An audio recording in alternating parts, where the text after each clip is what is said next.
Sois béni, glorifié, on est bien ce matin dans la bonne présence du Seigneur. Alléluia. Que quand il dit oui, je viens à toi, aie pitié de moi.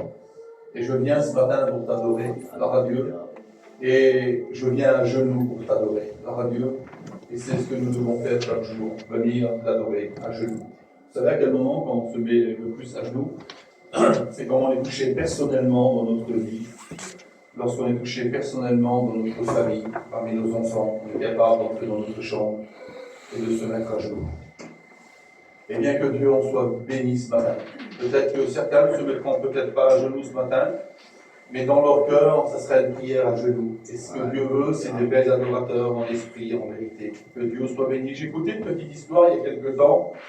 C'était un vieux serviteur, il expliquait cette histoire, Mark Fendley. Il expliquait ça, il voyait un guide touristique partir chaque jour en excursion, il prenait, chaque semaine, il changeait de destination, il allait dans un endroit du désert et il changeait chaque semaine de destination. Et il voyait partir ce guide touristique, et puis en le voyant partir, le guide touristique, il partait dans un endroit inconnu, parce qu'il voulait emmener, eh bien, ceux qui étaient là, qui partaient en excursion, ceux qui avaient payé, il voulait les emmener dans un endroit différent, à ce fin, et que ça puisse se propager, que ce guide touristique emmenait des gens, pas toujours au même endroit, mais dans un endroit différent du désert. Et puis un jour, il a emmené un petit groupe de personnes dans un endroit du désert, et puis le vieux serviteur, il a voulu chercher à savoir comment ça se fait que ce guide touristique emmenait des gens dans un endroit au désert, sans boussole, sans carte, et qu'il arrivait toujours à trouver son chemin. Et là, il s'est posé cette question, il a voulu demander, il y a un guide touristique, il a été trouvé, il a demandé au monsieur, comment ça se fait qu'à chaque fois vous changez de destination avec les gens qui viennent chez vous, vous partez dans un endroit dans le désert inconnu et vous arrivez toujours à trouver votre chemin. Et le guide touristique lui a dit ces paroles-là, c'était tout simple, mais en réalité, ce sont des paroles qui sont bénissantes. Il a dit, lorsque je m'en vais au désert, je prends ma petite cage avec ma petite colombe. Et puis le vieux serviteur, il s'est posé la question, il a dit, oui, mais une petite colombe dans une petite cage, elle ne va pas nous donner une direction. Et puis le guide touristique, il a dit ces paroles-là, il a dit, je prends ma petite cage, je vais avec ma petite colombe. Et il a dit, je l'emmène avec moi dans chaque excursion, c'est pour ça que je change à chaque fois, je ne vais pas toujours au même endroit. Et comme je suis dans un endroit que je ne connais pas, je prends ma petite colombe, je mets un petit fil sur sa patte et je laisse partir ma colombe. Et ma colombe, c'est toujours trouver la direction de la maison. Et le pasteur avait donc compris que c'est le Saint-Esprit qui nous conduit dans toute la vérité. Wow. Ce matin, il faut bien que le Saint-Esprit nous conduise dans toute la vérité. On n'a pas besoin de théologie, pardonnez-moi ce matin, mais peut-être que certains d'entre vous ont dit c'est un pasteur qui vient, il a quelques années de ministère, il va certainement nous parler des choses que vous avez besoin d'entendre. Je vous demande pardon ce matin, mais on arrive trop aujourd'hui dans nos églises à nourrir nos oreilles, mais on ne nourrit pas notre cœur. C'est nos oreilles qui sont nourries. Et puis je vous le dis ce matin, je ne suis pas venu pour nourrir vos oreilles. Et puis Dieu ne m'a pas donné une pensée pour que vos oreilles soient nourries, mais Dieu m'a donné un mot pour vous ce matin, à ce fin que votre vie tout entière puisse être remplie et être bénie, et surtout être nourrie. Et puis c'est vrai, merci à Dieu pour les grands hommes qui se déplacent partout. C'est des orateurs, c'est vrai, merci à Dieu que Dieu a choisi des hommes. Moi, je ne suis pas un orateur. Et je ne voudrais pas ce matin vous faire plaisir avec des paroles. Je ne voudrais pas vous donner des paroles qui vous font du bien simplement à vos oreilles et de dire que le pasteur a bien prêché. Mais je voudrais même ce matin abréger même le message, mais seulement que je sois un canal de bénédiction pour vous, un sujet de bénédiction pour vous, à ce point que vous puissiez comprendre le message de Dieu. Et c'est vrai, aujourd'hui, on le voit. On se déplace pour écouter les hommes. C'est bien, il y a des hommes qui prêchent bien, des hommes qui ont des bons messages, ils parlent bien, ils ne se trompent pas dans leurs mots, ils ont un beau vocabulaire, mais ça nourrit les oreilles. Certains, ils se nourrissent des oreilles. Alors on écoute, on dit c'était beau, mais ils repartent en disant juste c'était beau. Ce matin, je voudrais que vous puissiez avoir cette réflexion dans votre cœur de dire c'était bon ce matin. J'ai pris une décision ce matin. Amen. Je veux changer. Pardonnez-moi de vous dire ça, mais même dans un culte d'adoration, on peut changer. Si on le veut, si on le désire, amen, on peut changer. On peut être un homme fidèle. La Bible dit que l'homme fidèle, il est comblé de bénédictions. Et ce que Dieu veut ce matin, c'est des hommes fidèles. Amen. Ce que Dieu veut, c'est des femmes fidèles. De dire, moi, même qu'il fait le mauvais temps, même qu'il neige, qu'il gèle, qu'il y a de la pluie, même eh bien, qu'on a quelque chose à faire, je veux assister à ma réunion. Je veux eh bien, dire comme le psaume 133, il est bon pour des frères de demeurer ensemble. Vous savez ce qu'il veut dire ce psaume? Et il y a quelque temps, j'en ai parlé. Le psaume 133, il est bon pour des frères de demeurer ensemble. C'est le psaume de David. Et David, il est en train de parler d'un personnage, Aaron, qu'il n'a pas connu. Il y a des dizaines d'années, il n'a pas connu Aaron, mais il est en train de le décrire à lui. Il est en train de voir une montagne qui est enneigée, et il est en train de décrire Aaron à travers cette montagne qui est enneigée. Il est en train de regarder bien, la montagne, le manteau de la montagne, mais il est en train de décrire Aaron bien qu'il ne l'a pas connu. Et David a dit ces paroles-là, il est bon pour des frères de demeurer ensemble, et c'est là que Dieu envoie la bénédiction. Parce que ça n'a pas toujours été le cas, David, d'avoir une bonne relation avec ses frères. Alors en voyant la montagne qui était enneigée, le mont Hermon, il avait un manteau blanc, le mont Hermon. Et en le voyant, eh bien David a pensé à Aaron, il ne l'a pas connu. Mais tellement qu'Aaron avait laissé une bonne trace, quelque chose de bon, un bon témoignage. Alors on parlait toujours d'Aaron, parce que c'était une référence spirituelle, comme nos anciens aujourd'hui, les frères. On parle toujours d'eux. C'est des références spirituelles, nos anciens. Eh bien, David, lui, il parlait de la référence spirituelle. Il ne l'avait pas connu. Mais les échos de ses oreilles, ce que les gens disaient d'Aaron, eh bien, il essayait de le transmettre, parce que lui, il était en train de vivre quelque chose de différent avec ses frères. Alors il disait, il est bon pour des frères de demeurer ensemble. Et c'est là que Dieu envoie la bénédiction. Amen. Laissez-moi vous dire que si David aurait compté sur ses frères pour avoir une bénédiction, il n'aurait pas été béni. Parce que ses frères l'ont freiné dans le travail que Dieu voulait pour lui. Ses frères, eh bien, pour lui, ont été un obstacle spirituel. Mais Dieu n'a pas regardé aux frères. David n'a pas regardé à ses frères. Lorsque le père a dit eh bien, à David, voilà, tu vas aller sur le champ de bataille, tes frères ils sont sur un champ de bataille, tu vas te rendre sur le champ de bataille et tu vas apporter à tes frères du pain. Le père aurait pu dire à David, je vais te donner une épée, je vais te donner un bouclier, je vais te donner un casque et tu vas aider tes frères. Parce que tes frères ce sont des guerriers, mais toi tu as plus d'expérience.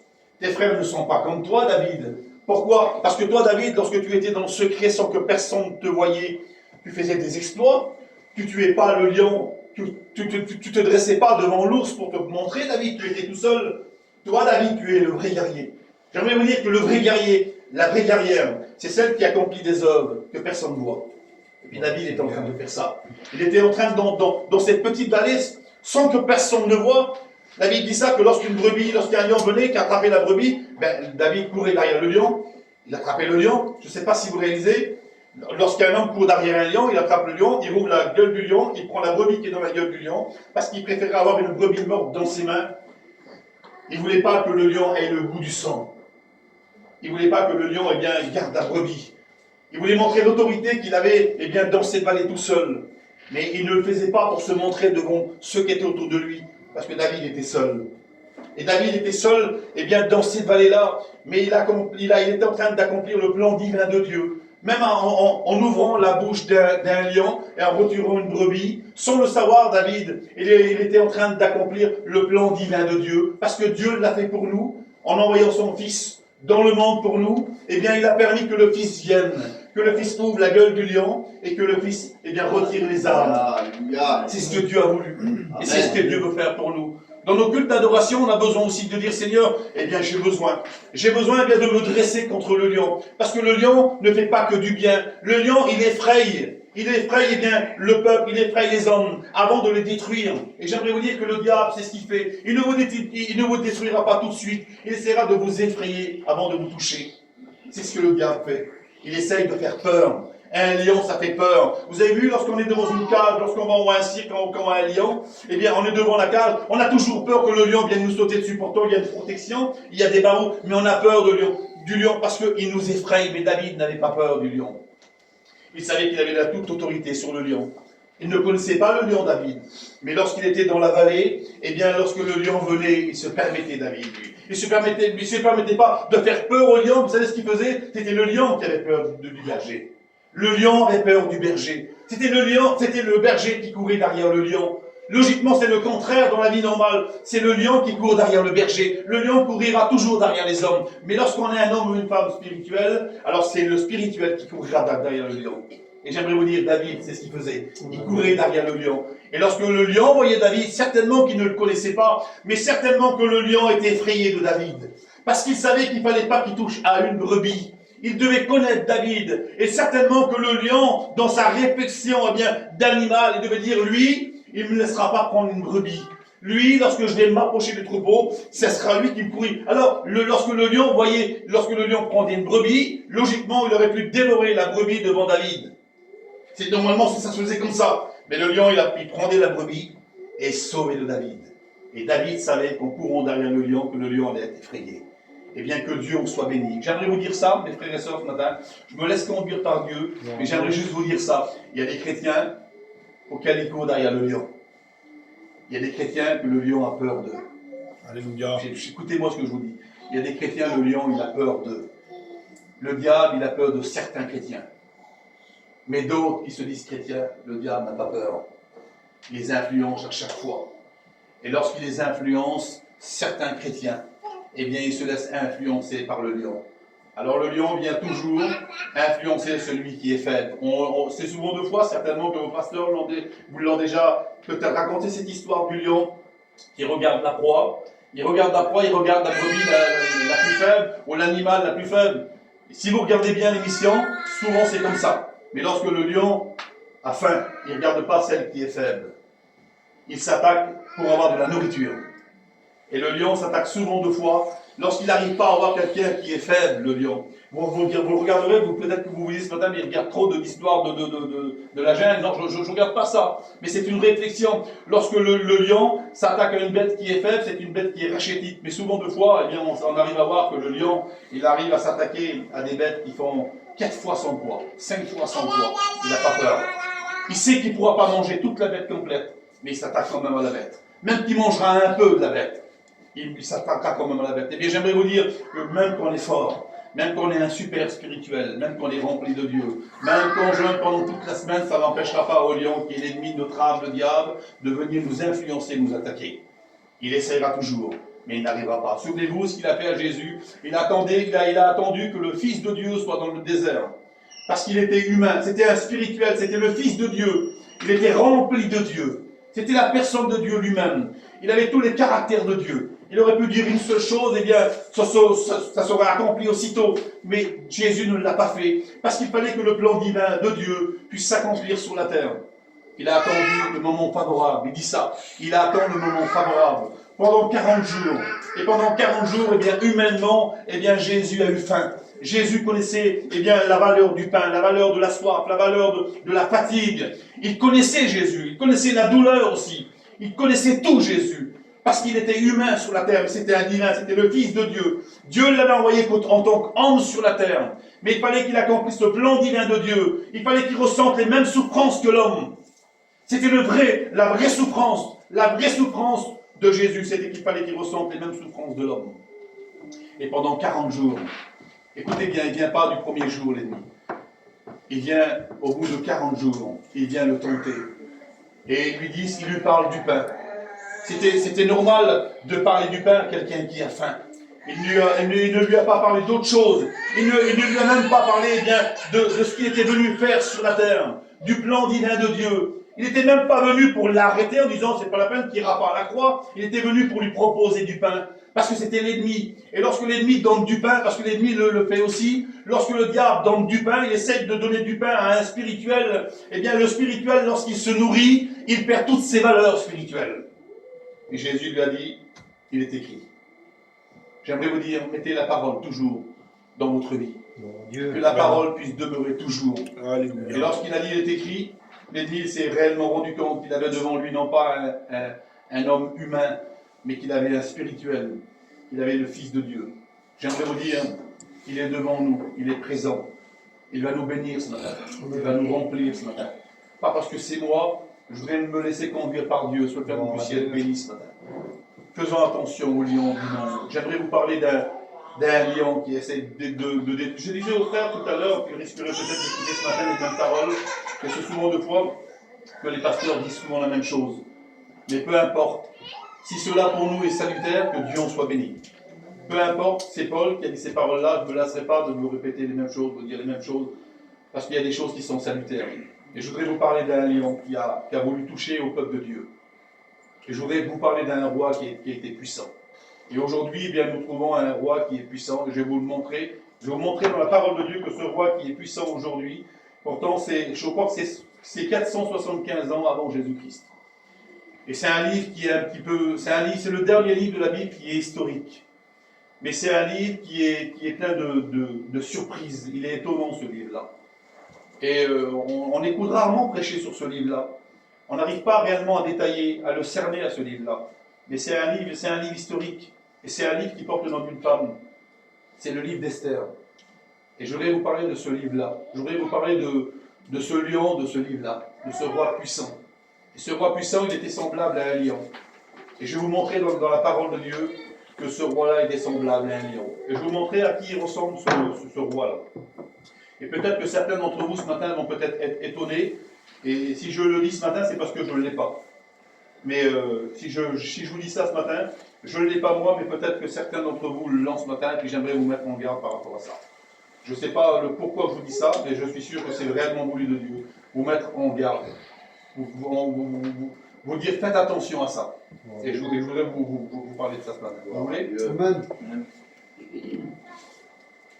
Alors, je vais vous parler d'un roi puissant. Et vous faire comprendre simplement ce que Dieu a mis sur mon cœur. Je voudrais vous parler de ce personnage-là. J'aimerais vous parler du roi Assuérus. Alors écoutez, déjà son nom veut dire ça. Le nom veut dire « je serai silencieux ». Le roi Assuérus. C'était un roi de Perse. C'était un roi païen.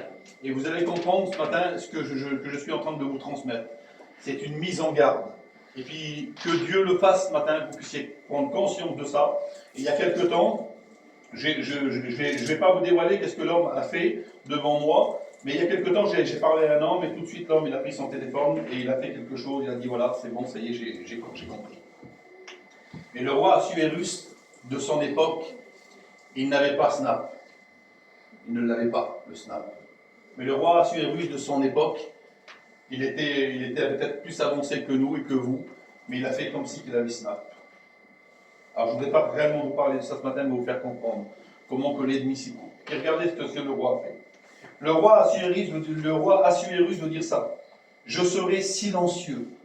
Ça veut dire qu'il était en train d'accomplir le plan divin, non pas de Dieu, mais de l'ennemi, dans le silence, sans que personne ne s'aperçoive, d'attirer des hommes, des femmes, un peuple à lui pendant 5 mois, c'est-à-dire pendant 180 jours. On dit que le roi Assuérus était l'homme le plus riche de l'époque. Il dit qu'il avait sous ses ordres, une grande armée. Et pendant 180 jours, il va faire quelque chose. Il va ouvrir ses portes, les portes du palais, les portes de son royaume. Et il va mettre à la disposition, tout son royaume, tout son palais, à ce point que la majorité de ceux qui étaient autour de lui, écoutez bien, à des milliers de kilomètres, voire des centaines de kilomètres, puissent venir voir qu'est-ce que le roi Assuérus possédait. C'était un lion qui était affamé, le roi. Et il voulait tellement attirer le peuple, il voulait tellement attirer ceux qui étaient autour et lui montrer toute sa richesse, toute sa gloire. La Bible dit ça, que dans son palais, c'était comme du cristal. On buvait dans des vases d'or. On se couchait sur des lits d'or et d'argent. On dit que les cordages de ces tentes étaient des cordages de bijoux. Je vais vous expliquer ce que c'est. Des cordages de bijoux. Tout pour attirer le regard du peuple. À ce point que le peuple puisse s'adapter au roi Assuérus. Il ne pouvait pas les toucher autrement. Il ne pouvait pas leur faire du mal autrement. Mais il voulait les attirer dans sa maison pour leur montrer toute sa gloire, toute sa richesse. Et le Seigneur lui-même, lorsque le peuple va venir, va se rendre compte de toute ma gloire, de toute ma richesse. Ils pourront dormir sous des lits d'or et d'argent. Ils pourront se mettre sous des tentes de toutes sortes de couleurs. Ils pourront boire dans des vases d'or. Il essayait de tirer le peuple, écoutez bien, il essayait de tirer le peuple dans sa maison pour que le peuple puisse être influencé, attiré, puisse avoir les regards qui brillent en voyant la grandeur et la richesse du roi. pour qu'il puisse dire, eh bien, c'est un roi puissant. On va essayer de lui ressembler, on ne sera peut-être pas roi, mais on va essayer de lui ressembler à lui. Et il a tout mis en œuvre pendant 180 jours. Pendant un peu plus de 4 mois, il a laissé ouvrir les portes de son palais, à ce point que ceux qui étaient autour, écoutez bien, il régnait sur l'Inde jusqu'à l'Éthiopie. C'était un homme qui était puissant, un homme qui n'était pas influençable, un homme qu'on ne pouvait pas approcher, qu'on ne pouvait pas toucher, on ne pouvait pas parler avec lui. Mais il s'est dit, lui, pour attirer ceux qui sont du dehors, pour leur montrer, pour leur faire du mal, pour les exterminer, eh bien, je vais les attirer dans ma maison, moi. Je ne peux pas aller chez eux, mais je vais les attirer chez moi. Et là, il dit que lorsqu'il a ouvert ses portes, la majorité du peuple est venue explorer, regarder tout ce qu'il possédait. Et lorsqu'il a regardé bien tout ce peuple-là, il a dit, on ne peut pas empêcher quelqu'un de boire. Et on ne peut pas autoriser aussi quelqu'un à boire. Faites tout ce que vous voulez, sentez-vous libre. Il a mis, eh bien, à la vue de tout le monde, toute sa richesse. Et puis lorsqu'on regarde ce verset, il était en train de leur poser un piège. Il était en train de les attirer. Il était en train de leur montrer ce qu'ils possédaient, à ce fait, eh bien, de leur proposer aussi à eux. Il était en train de mettre tous ces gens, écoutez bien comment que l'ennemi s'y prend. Il était en train de mettre tous ces gens qui étaient là dans la province. Pendant 180 jours, les portes ouvertes à ce point de mettre tous ceux qui venaient dans ses poches. À ce point que tout le peuple qui allait venir voir le roi Assuérus se réjouir, se coucher sur des lits d'or et d'argent, marcher sur des pavés, eh bien, qui étaient importants de cristal, boire dans des vases d'or, de dire on veut être avec lui, nous. Et le temps va passer. Il va se rendre compte, eh bien, qu'il y avait une personne, la personne la plus importante qui n'était pas venue, eh bien, à ce festin. Il va se rendre compte, eh bien, que la reine Vashti n'était pas là. Il va se rendre compte qu'elle n'était pas présente, c'était la reine. Alors, on lui prend la première place. Il avait dit que la reine n'a pas voulu venir. Elle n'a pas voulu se réjouir avec le roi. Elle a fait sa petite fête de son côté. Écoutez, je vous dis juste ça, peut-être qu'il n'y en a pas ce matin. Elle a fait sa petite fête de son côté en sachant que le roi faisait la sienne de son côté à lui. Aujourd'hui, nous le trouvons. On le trouve aujourd'hui parmi notre peuple. Ce n'est pas une décadence spirituelle, mais c'est un manque d'équilibre. On laisse aller notre mari, pardonnez-moi, peut-être qu'il n'y en a pas ce matin, moi j'en connais. On laisse aller notre mari faire sa petite fête, son petit travail de son côté. Et on laisse aller la femme de son côté avec ses copines aller faire un petit restaurant. Aller se réjouir de son côté. Et puis là, ça se passait comme ça, à cette époque-là. Lui, il faisait son petit travail de son côté, à lui. Et lorsqu'il a voulu inviter la femme a dit non, je ne viens pas, moi je vais faire ma fête à moi. Et on dit que la femme va faire cette petite fête aussi, elle va inviter toutes ses copines, elle va faire cette petite fête aussi, elle va se mettre à l'aise, elle va montrer toute sa richesse. Écoutez, qu'est-ce que ça l'a coûté à ce foyer-là? Qu'est-ce que ça l'a coûté, eh bien, à ce roi Assuérus et à la reine Vashti? Parce qu'elle a désobéi. Il va consulter les sages de l'époque, les hommes qui prennent des décisions, les hommes de loi. Il va les consulter, il va dire, qu'est-ce qu'on peut faire? Elle n'écoute plus, j'ai plus d'autorité sur elle. Et si on la laisse faire, eh bien ça va se propager eh bien, dans toute la contrée. Et la parole de Dieu dit que ça va se propager dans toute la contrée et que toutes les femmes vont se tourner contre leur mari. Parce que la reine Vashti avait désobéi au roi. La majorité des femmes ont voulu faire la même chose. Désobéir à leur mari. Et un décret va sortir. Et le décret va sortir et il va obliger la majorité des femmes à obéir à leur mari. Parce que les femmes avaient désobéi à leur mari. Et ça allait commencer par une porte centrale. Par, on va dire, l'endroit le plus important de la contrée. Ça allait commencer par le foyer du roi. Le roi Assuérus et la reine Vashti. Et vous savez ce qui s'est passé? Qu'est-ce qui en est découlé de ce verset-là? De cette histoire-là? À un point que le roi va consulter les sages. Qu'est-ce qu'il faut qu'on fasse? Il faut qu'on prenne une décision. Et le roi va dire, on va prendre une décision. Que la majorité des hommes puissent être le maître sur leur foyer. Que la majorité des hommes puissent être eh bien, le dirigeant de leur foyer. On ne peut plus laisser faire ça comme ça parce que lui n'était plus dirigeant de son foyer. Il n'était plus le responsable de son foyer. Par rapport à la désobéissance, par rapport, eh bien, parce que l'homme a voulu montrer de toute sa richesse, eh bien, il avait commencé à perdre. Et on va dire, dans ce palais-là, ça commençait à se dégrader. La femme, eh bien, la reine Vashti ne voulait plus, eh bien, prendre en considération ce que le roi était en train de faire. Et le roi était en train de ne pas plus prendre en considération ce que la reine était en train de faire aussi. Et le roi, ce foyer, la reine et le roi ont commencé à se désunir. Vous allez peut-être dire ce matin, ce n'est pas notre cas. Que Dieu en soit béni, ce n'est pas notre cas. Et puis le roi a dit ça, puisqu'elle n'écoute plus elle, eh bien je vais changer. Elle ne veut plus m'écouter, je ne suis plus le maître de la maison, bien je vais changer. Le roi, il a consulté toutes ces personnes importantes, c'est ça, qu'est-ce qu'il faut faire? Et on va faire un décret comme quoi que la reine qui est là ne sera plus reine. Et on va chercher quelqu'un qui est meilleur que elle. Écoutez bien ce qui s'est passé. Ils ont cherché parmi toute cette contrée-là. Et dans Suse, il y avait une jeune femme qui s'appelait Esther. Puis son nom Esther veut dire étoile. Et puis ils vont dire qu'on cherche les plus belles femmes. Les plus belles femmes pour le roi. Et la plus belle sera la reine. Sera la reine bien, de ce territoire païen. La plus belle sera la reine. Elle pourra jouir bien, de tout ce que le roi possède. Elle pourra rentrer dans le palais, même se coucher sur des lits d'or, boire dans des vases d'or aussi. Qu'on choisisse la plus belle des filles. Mais dans Suse, il y avait un homme et une petite femme. La femme s'appelait Esther, veut dire étoile. Son nom, en réalité, c'était Hadassa. Et Hadassa, c'était le secret pour le peuple. Hadassa, ça voulait dire quelqu'un qui est caché, quelqu'un qui ne se voit pas, quelqu'un qui ne se montre pas, quelqu'un qui est dans l'intimité, quelqu'un qui ne montre pas ce qu'elle est. Hadassa. C'était un nom que son père lui avait donné. En réalité, c'était la cousine de Mardoché. Mardoché, c'était un juif qui était connu pour être un chrétien dans la ville païenne. Et son nom à lui voulait dire petit homme. Et puis Mardoché a resté un petit homme. Mais Hadassa a voulu prendre du grade. Elle a voulu s'identifier au roi païen. Elle a voulu s'identifier bien à la maison du roi Assuérus. Elle a vu tellement, dans sa pauvreté, elle s'est rendue compte qu'elle était capable de toucher quelque chose de bon, d'avoir du résultat, d'avoir de la réussite. Elle s'est mise à la disposition du roi, et le roi l'a choisie parce qu'elle était belle de figure, belle de taille et belle de figure. On dit qu'il n'y avait pas un personnage aussi beau que la reine Esther. Et la Bible dit que le roi l'a choisie. Le roi l'a fait rentrer dans sa maison. Elle était tellement simple avant. Avant, ça devait être une femme formidable. Elle vivait avec son cousin, qui est Mardoché, qui est un petit homme. Il était connu, lui. On l'appelait comme ça, Mardoché le juif. Mardoché le chrétien.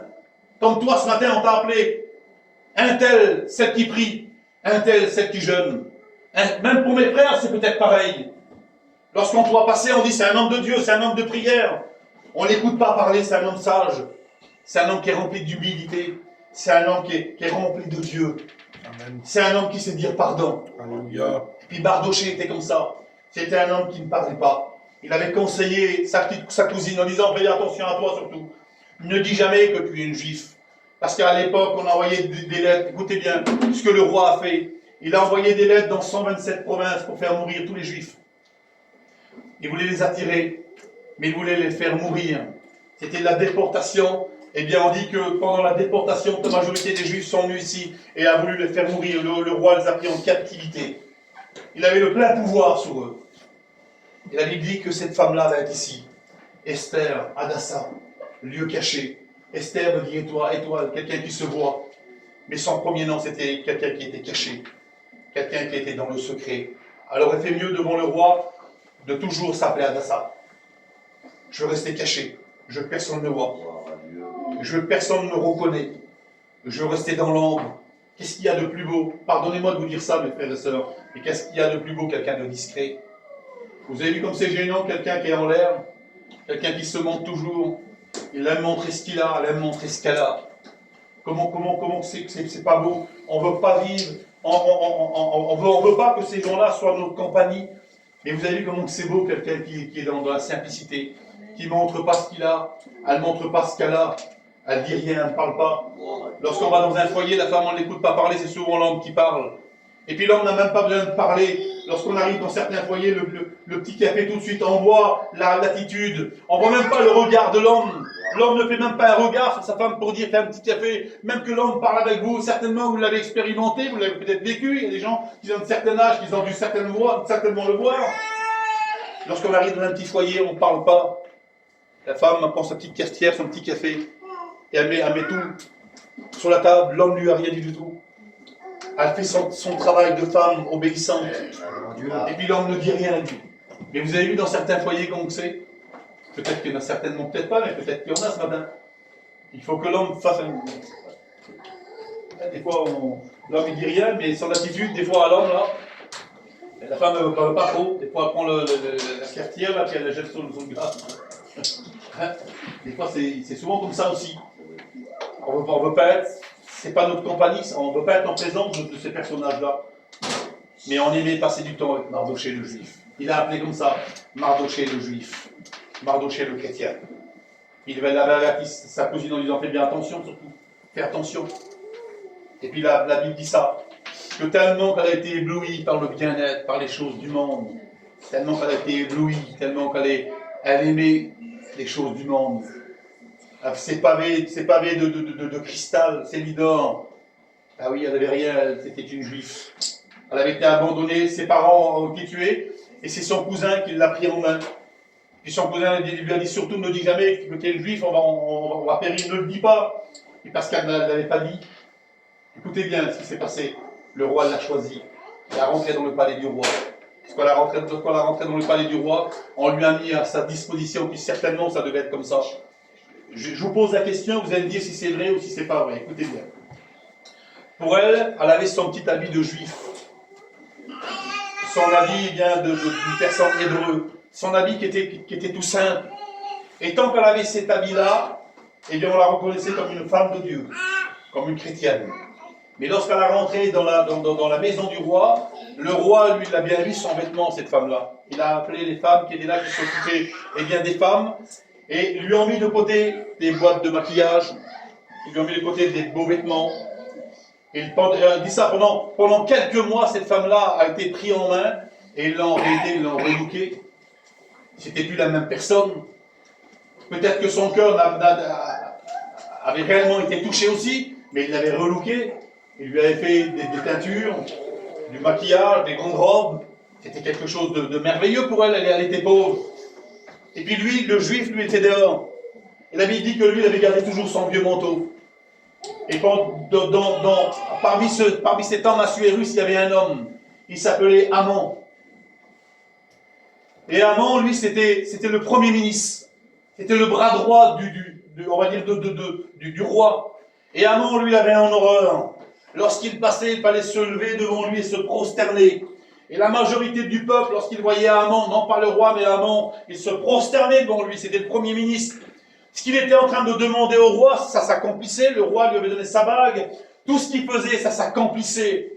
Il avait le droit de mort, de laisser une personne vivante. Il avait toute autorité. Et lorsqu'il passait devant ce juif-là, lorsqu'il passait devant ce chrétien, la Bible dit ça, que Mardoché, il ne se levait pas, que Mardoché ne se prosternait pas, il ne s'abaissait pas devant le roi païen, devant le premier ministre, il ne voulait pas s'humilier, parce qu'il savait dans son cœur qu'il y avait une seule personne devant laquelle il fallait s'humilier, c'était devant Dieu. Et si vous lisez le livre d'Esther, vous n'écoutez pas le nom de Dieu, vous n'écoutez pas la généalogie de Dieu, on n'écoute pas le sacrifice, on n'écoute pas une seule fois, eh bien Esther et Mardoché parlaient à Dieu. On n'écoute pas, le nom de Dieu n'est pas mentionné. Il n'y a pas de loi, il n'y a pas de généalogie, il n'y a pas de sacrifice. On n'écoute pas parler de Dieu, ni eh bien de l'ange éternel, ni du Saint-Esprit. On n'écoute pas. On ne voit pas Dieu. On ne le voit pas dans l'attitude de ces personnages. On ne le voit pas, mais on sait qu'il est là. On ne le voit pas, mais on sait qu'il agit. Et je vais vous montrer, on ne le voit pas Dieu. On n'écoute pas le nom de Dieu, mais on sait qu'il est là. Certainement, souvent de fois dans ta vie, tu as dit, je ne vois pas la main de Dieu agir. Mais j'aimerais juste te dire qu'il est à côté de toi. Tu ne le vois pas agir, mais il est là. Il ne faille pas, lui. Il n'est pas comme moi, ni comme celui qui est assis à côté de toi. Tu ne vois pas Dieu. Tu ne vois pas sa main agir. Tu ne vois pas la bénédiction arriver, mais il est assis à côté de toi, il est là. Il attend le moment favorable. Il attend que tu changes. Il attend, et bien lui, il ne veut pas que tu mettes la vie du monde. Cet homme était dehors, Mardoché, et lorsque l'homme passait devant lui, à un moment, il voulait que Mardoché se prosterne. Et Mardoché savait qu'il ne pouvait pas se prosterner devant un humain, qu'il fallait se prosterner devant le divin, pas devant un homme, pas devant la créature, mais devant le Créateur. Et la Bible dit pendant des jours et des jours, écoutez bien, il ne se prosterna pas. Écoutez bien la récompense. On veut souvent être béni tout de suite. Eh bien, Dieu veut qu'on attende. Il veut que nous puissions être formés, que nous puissions être des hommes remplis, des femmes remplies. Et lorsqu'on est rempli, lorsqu'on est capable de dire, eh bien, je vais retirer ça de ma vie, je vais retirer ça de ma vie, eh bien, Dieu vient avec sa main puissante et dépose devant toi que tu lui as demandé. Et pendant des jours et des jours, il va attendre devant ce palais-là pour voir. Il voulait se renseigner qu'est-ce qui se passait pour sa cousine qui était là. Elle avait grandi, elle avait pris du grade. Lui, il n'avait pas changé. Et puis tout à coup, eh bien, on va écouter parler eh bien, que Haman, il voulait détruire tous les Juifs. Et puis la Bible dit que l'un va passer devant le petit chrétien Mardoché. Et lorsqu'il va passer devant lui, eh bien, il va écouter Mardoché. Il va être là. Mardoché va déchirer son vêtement. Il va retirer son vêtement, il va le déchirer, parce qu'il avait de la peine dans son cœur. Il n'avait pas le pouvoir eh bien, d'arrêter ce massacre. Mais il y avait une seule personne qui avait le pouvoir, c'est la petite cousine qui était à l'intérieur du palais. Et là, si seulement je pourrais lui parler, si seulement je pourrais lui transmettre que le roi est en train eh bien, de détruire tous les juifs, qu'il a envoyé des lettres dans les 127 provinces, si seulement je pourrais avoir un dialogue avec lui, et si seulement je pourrais l'avertir, dire qu'il arrête le massacre, puis un homme va passer, et il va voir cet homme Mardoché, et il va l'avertir la reine. Cette reine qui était là, Esther, il va dire, il y a Mardoché qui est dehors. Mardoché pousse des cris, et il est en train de déchirer son vêtement. Lorsqu'il avait un vêtement déchiré, il lui fallait quelque chose de nouveau à Mardoché. Écoutez bien, et la petite cousine qui est à l'intérieur, elle va se précipiter certainement sous la plus belle garde-robe du roi, et elle va prendre les plus beaux habits, et elle va dire à cet homme qui était là, va emmener ses vêtements à Mardoché. Et lorsqu'on va lui apporter les vêtements, Mardoché va voir les vêtements du monde. C'était les vêtements qui ne bénissaient pas. Mardoché va refuser ces vêtements qui viennent d'un endroit païen.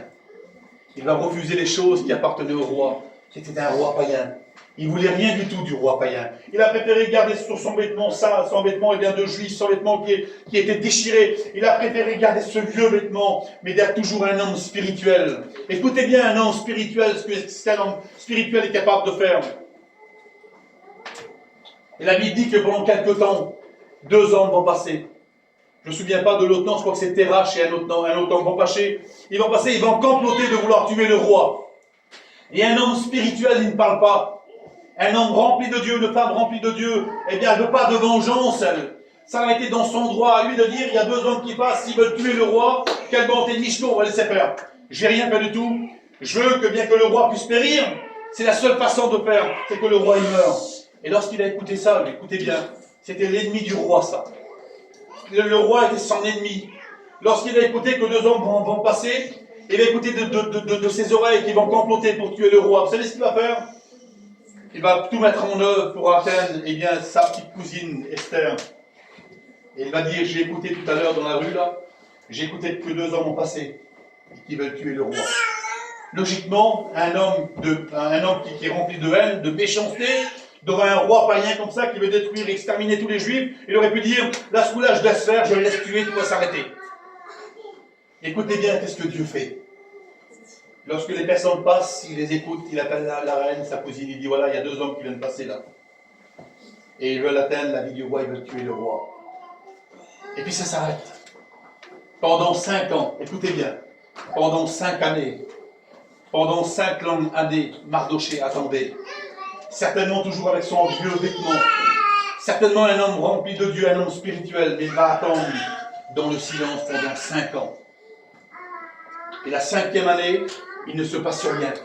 Il n'avait pas reçu, en réalité, de son côté, le bien qu'il avait fait, il ne l'avait pas reçu. Et dans la vie humaine, c'est ça. Lorsqu'on fait le bien, on veut tout de suite recevoir quelque chose en retour. On veut que les personnes qu'on a fait du bien, qui nous redonnent un peu en retour. Et ça nous fait du mal lorsqu'on ne reçoit pas, mais peu importe. Et ça va durer 5 ans. Est-ce que je vous embête ou pas? Est-ce que je continue? Amen, amen. Ça va durer 5 ans. Et pendant les 5 ans, ces 5 ans, cet homme-là, on ne va pas l'écouter parler. Mais il va agir selon le plan divin de Dieu. On n'écoute pas Dieu parler non plus. On n'écoute même pas Dieu lui promettre à Mardoché en disant, ce que tu as fait là, eh bien tu vas le recevoir plus tard. Humainement, on écoute souvent dire ça, nous. Ce que tu fais là, bien il faut attendre que tu le reçois. Jette ton pain à la surface des eaux et que le temps que tu le retrouves. On écoute souvent ça. Merci à Dieu pour ceux qui ont cette attitude-là de dire, je jette le pain mais je le reçois. Et le but, c'est ça. Mais lui, pendant 5 années, on ne l'écoute pas parler. Il ne va pas parler à sa cousine en disant « J'ai sauvé la vie du roi, il ne fait rien le roi. » Et puis, j'étais quand même un homme qui a quand même sauvé la vie du roi, j'aimerais être récompensé. Il ne veut pas de récompense du roi païen. Et pendant 5 ans, il va attendre dans le silence. Et au bout de 5 ans, Dieu va accomplir le surnaturel pour lui. Il va faire quelque chose de merveilleux. Il dit qu'un soir, le roi est rentré chez lui. Ça se trouve dans le livre d'Esther, verset 6.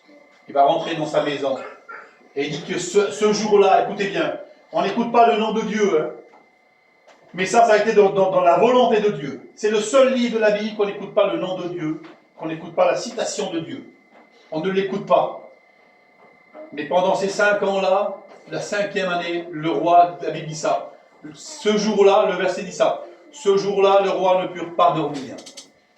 Parce que Dieu a permis que ce roi ne dort pas. Et le roi demanda qu'on lui apporte le livre des Annales. Je vais vous dire ce que c'est le livre des Annales, ou le livre des Chroniques. Le livre des Annales, c'est un livre, lorsqu'on faisait du bien au roi ou à un personnage qui est important, son nom était marqué sur le livre. Tu as fait du bien à un tel, allez, à telle date, Carlo, il a fait du bien à un tel, la date. Et puis votre nom à vous, telle date, telle date. Tout était inscrit sur le livre. Et il dit, ce jour-là, le roi ne put pas dormir. Et le roi demanda qu'on lui apporte le livre des Annales. Et lorsqu'on lui a apporté le livre des Annales, écoutez bien ce qui s'est passé. Le roi a feuilleté un peu le livre des Annales et il a regardé 5 ans avant. Et il a trouvé 5 ans avant qu'un homme. Et il a dit ça. Il y a 5 ans, un juif qui était à ta porte a écouté parler 2 hommes. Écoutez, hein, il a écouté parler 2 hommes qui voulaient tuer le roi. Et ce juif-là a dénoncé ces 2 hommes. C'était 2 hommes qui travaillaient dans le palais du roi. Il a dénoncé ces 2 hommes et ces 2 hommes ont été mis à mort. Et puis le roi va regarder ça. Il va dire, qu'est-ce qu'on a donné à cet homme-là? Quelle marque de distinction, quelle récompense on a donné à cet homme-là pour que cet homme-là puisse agir comme ça? Mais où est cet homme-là? Qu'est-ce qu'on lui a donné comme récompense à cet homme-là? Qu'est-ce qu'il a reçu? Il aurait dû recevoir, le roi l'a oublié, mais le roi n'avait pas lu dans les livres des Annales, il avait lu 5 ans après, c'était oublié ça. Et certainement que pour Mardochée, ça devait être oublié. Est-ce que vous vous rappelez du bien que vous avez fait il y a 5 ans? On ne se rappelle pas. Là, on disait que les frères, on ne se rappelle pas ce qu'on a fait hier. Donc cet homme-là, Mardochée, ne se rappelait pas du bien qu'il avait fait il y a 5 ans. Et le Premier ministre Amon était présent. Et le Premier ministre Amon, il avait préparé un bûcher de 25 mètres d'auteur. Écoutez bien, comment que Dieu fait bien les choses. Il avait préparé un bûcher de bois de 25 mètres d'auteur. Et il a dit, il y a un juif qui est dans la rue. Il y a un juif qui est là, c'est un obstacle pour nous. Il a dit, ce juif-là, il faut qu'il périsse. Quand je vais voir le roi, je vais dire au roi, on a préparé du bois pour brûler le juif Mardochée. Parce que Mardochée, le juif, il ne veut pas se prosterner. Parce qu'il avait quelque chose de particulier, quelque chose que le roi n'avait pas, quelque chose que le Premier ministre n'avait pas. Il avait cette présence de Dieu dans son cœur. Il avait cette intimité avec Dieu. Il a dit, j'ai préparé 25 mètres d'auteur, 25 mètres de bois, un bûcher de bois pour brûler Mardochée. Mais entre-temps, le roi est en train de lire le livre des Annales. Il a dit, qu'est-ce qu'on a fait? Qu'est-ce qu'on a pu faire? Il a dit, qui est dehors? Et dehors, il y a Amon, le Premier ministre. Fais-le rentrer. Il a dit que lorsqu'Amon est rentré dans le palais du roi, je ne sais pas moi, je ne sais pas quelle attitude, quelle réaction qu'il a dit avoir cet homme-là, il a dû se dire dans son cœur, si le roi m'appelle, si il y a quelque chose de bon pour moi, peut-être qu'il va me placer à un rang encore plus important que le Premier ministre. Peut-être qu'il va me donner tout, si le roi m'appelle. Parce qu'on ne pouvait pas rentrer dans le palais du roi. Vous savez qu'est-ce qu'il fallait faire? Qu'est-ce qu'il fallait avoir pour rentrer dans le palais du roi? Le roi avait un sceptre d'or. Et celui qui devait rentrer, le roi devait tendre le sceptre d'or. Et le sceptre d'or, celui qui était invité, il devait toucher le sceptre d'or. Et alors celui qui touchait le sceptre d'or pouvait rentrer dans le palais du roi. Et normalement, lui, n'avait pas touché le sceptre d'or. On dit que Mardochée n'avait pas touché le sceptre d'or. Il était dehors avec son vieux manteau. Et lorsqu'Amon est rentré, le roi lui a dit, quelle marque de distinction on peut donner à un homme qui a sauvé la vie du roi? Et lui, se voyant dévoilé, il a dit, là, le roi est en train de parler de moi. Il est en train de me dire que c'est moi cet homme-là. Qu'est-ce qu'on pourrait faire? Comment qu'on pourrait mettre un tel homme à l'honneur? Il a dit, c'est moi cet homme-là. C'est moi qu'on veut mettre à l'honneur. Il a dit ces paroles-là. Il a dit, vu que c'est moi qu'on veut mettre à l'honneur, je vais essayer de choisir les plus belles choses pour moi. Il a dit au roi, tu sais ce qu'il faut faire pour mettre un tel homme à l'honneur? On devrait prendre la couronne du roi et la mettre sur sa tête. On devrait mettre le vêtement du roi sur celui qu'on veut mettre à l'honneur. On devrait prendre le cheval du roi, assir un tel homme sur le cheval du roi. On devrait prendre ce tel homme avec la couronne, le manteau du roi, le cheval du roi, le prendre par la laisse et marcher dans la ville et dire c'est ainsi que le roi récompense et qui met à l'honneur un homme qui a sauvé la vie du roi. Et lui, quand il dit pour lui, il a dit ça, fais ainsi de Mardoché, le juif. Écoutez bien quelle déception pour lui. Il fallait que celui qui voulait tuer Mardoché, le juif, il fallait que celui qui voulait anéantir la majorité des juifs, Mardoché n'avait rien demandé. Mais le plan divin de Dieu, la récompense, elle venait de paraître pour Mardoché. On a mis la couronne sur la tête de Mardoché. On lui a mis le vêtement du roi. Écoutez bien, on l'a mis sur la monture du roi. Et celui qui voulait faire périr les Juifs, qui voulait faire périr Mardoché, qui voulait voir cet homme Mardoché se mettre à genoux, il était en train de le prendre par la lanière de son cheval, et dans la rue, il était en train de crier. C'est ainsi que Dieu récompense celui qui a sauvé la vie du roi. Et c'est ce que Dieu veut faire pour toi ce matin. De mettre sur sa propre monture. Dieu veut le faire pour toi ce matin. Peut-être que tu te dis, il y en a longtemps que j'attends, que je ne reçois pas. Il serait temps que je reçoive aujourd'hui. La Bible dit que Mardoché a été mis au premier rang. Écoutez bien. Mardoché a été mis au premier rang. Il a été le bras droit de ce roi le plus important de ce palais, de cette contrée de Suse, le plus important. Et la Bible dit ça. Il était tellement devenu important. Écoutez bien, qu'est-ce que l'ennemi est capable de faire? Il était tellement devenu important. Et je le dis aujourd'hui, c'est vrai. Il était tellement devenu important, il ne s'est pas laissé influencer parce qu'il méritait d'être sur le cheval du roi, avoir le vêtement du roi, avoir cette couronne. Il le méritait, Mardoché. Mais Mardoché n'a pas vu le piège arriver. Mardoché n'a pas vu que le roi était en train de lui mettre ses propres vêtements. Mardoché n'a pas vu que le roi était en train de lui mettre sa couronne.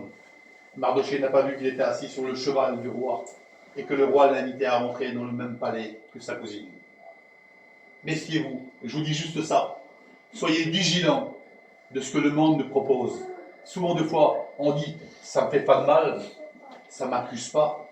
Je ne suis pas accusé, moi. N'attendez pas d'être accusé. Écoutez bien, je le dis, pardonnez-moi mes frères, je le dis avec mes paroles. On a tellement, peut-être pas vous, je vais dire comme ça, je peux être méchant, mais on a tellement l'habitude de faire des choses qui déplaisent à Dieu que le Saint-Esprit nous reprend plus. Et on se dit, après on se dit, nous, je ne suis pas condamné. Ben oui, c'est normal, je ne peux pas être condamné, le Saint-Esprit ne reprend plus. Tu as tellement fait des choses qui déplaisaient à Dieu. Et puis lui, il s'était tellement laissé entraîner pendant toutes ces années, il avait refusé tout. Il avait tellement refusé tout, et puis l'ennemi s'est tellement bien s'y prendre. Il est tellement fin pour toucher le cœur, même la vie de celui qui est le plus spirituel. Et puis, je n'ai pas besoin de vous le cacher, vous le savez, des grands hommes de Dieu, ont tombé dans le travers, ont été dans un... Bon, je ne veux pas dire le mot, mais ils sont tombés totalement à un point qu'ils ont même déçu ceux qui les entouraient. Ils se sont laissés influencer par l'ennemi. Et puis lui, l'ennemi, il avait trouvé cette bonne attitude-là. Je vais le récompenser, et je vais le faire rentrer dans mon palais à moi. Et puis écoutez ce qui s'est passé. Parce que Mardoché a rentré dans le palais, il aurait dû garder son vieux vêtement aussi. Quel dommage pour lui. Il a vu la gloire devant lui, il a vu la réussite devant lui. C'est vrai que pour lui ça a été une bénédiction, parce que celui qui voulait le faire mourir, a été anéanti à sa place. Mais quel dommage pour lui, il avait dû rester un petit juif avec son petit manteau déchiré, que d'entrer dans la maison du roi, avec toutes ses médailles, avec ses couronnes, sur la propre monture du roi. La Bible dit que Mardoché a fait la même chose. Il a exterminé la majorité des hommes qui étaient en Suse. Le meurtre était dans sa vie à lui. Parce qu'il s'est laissé influencer par le roi. Quelle belle récompense qu'il a eue. Mais il s'est laissé influencer par le roi. Il a pris pratiquement la même place que le roi.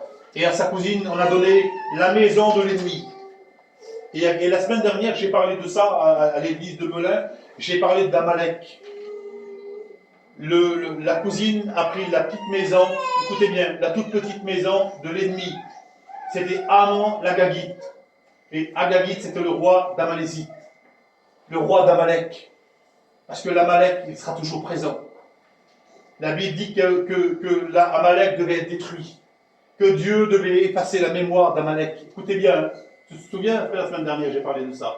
J'ai pas parlé de ce message d'Adam, j'ai parlé d'Amalek. Mais Amon, lui, il est appelé comme ça. Amon l'Agagite. Et le roi Agag, c'était le roi d'Amalek. Et le roi d'Amalek était présent.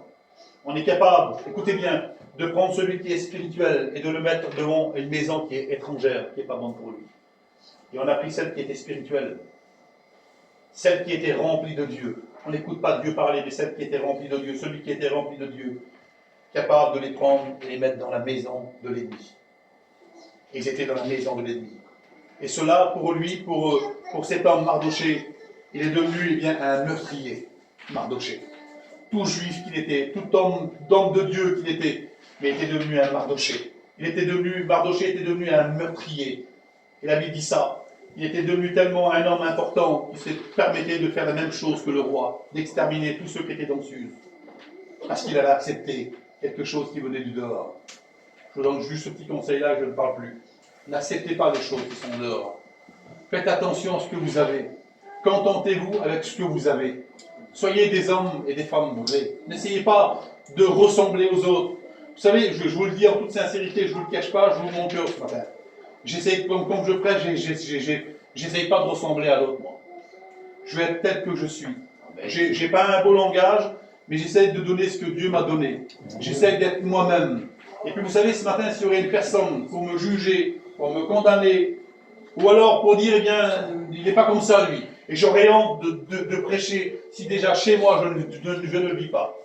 J'aurais honte de parler de ce que je suis en train de parler si chez moi je ne le vis pas.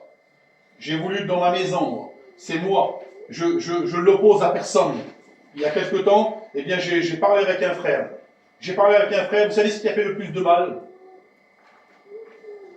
Alors, certains disent, c'est juste pour mes petits. Écoutez bien. Faites attention que l'ennemi ne se sert pas de ça.